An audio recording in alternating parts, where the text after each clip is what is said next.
Are you allowed to just email these people and ask for a position? Is there a professional way to obtain these positions? So this young woman is asking how to get a job as a production assistant on a film or television show. Now, there are job boards where you could slap your name onto the job board and hope someone's reading it and hopefully you'll get hired, but that's literally the least amount of work you can do. Everyone's doing that, and how are you going to stand out? So I always recommend doing like the most amount of work to stand out. So this is what I would do if I had to break into the industry again. So first thing you want to do, wake up in the morning, read the trades online. So that's Hollywood Reporter, Variety, and Deadline.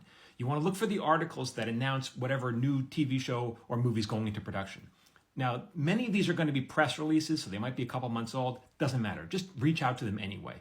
And because you're going to be blanketing the town, putting your resume out to everyone. Call up the production company, not necessarily the studio. So the studio is the name that you've heard of. Warner Brothers, Universal, Disney. Reach out to the production companies. You've never heard of those names, okay? So it's Flip Flop Productions. Call Flip Flop Productions on the phone. Doesn't matter who you talk to, anyone, the receptionist. Hi, I'm looking to get a job as a production assistant. Can I send you my resume and can you put it into the hands of whoever's hiring?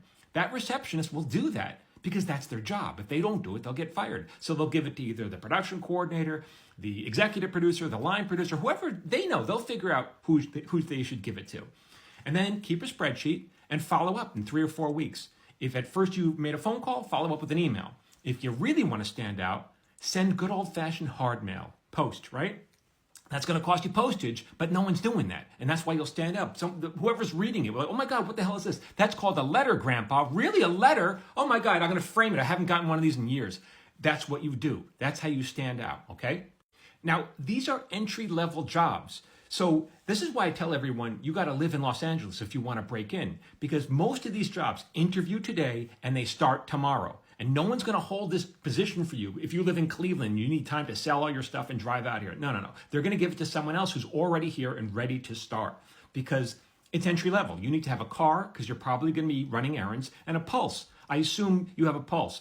Those are the requirements. And that's why I think you really need to be here. Now, if you really want to up your game, so like back in the day when I was breaking in, you could sneak onto any lot, holding a pizza delivery, now you're onto the lot. But now they have something called security, so it's a little harder.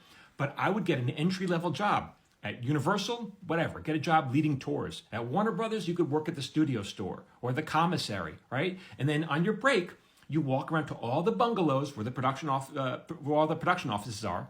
You got your resume, introduce yourself to the receptionist. Hi, my name is Dirty Fingers Magoo. I work in the commissary. I gave you dysentery last month. Anyway, I want a job as a production assistant on this show. Can you please put my resume into the hands of whoever's hiring? And again, they'll do it. And you follow up. Now, you're going to be blanketing the town. You're going to be doing hundreds of these.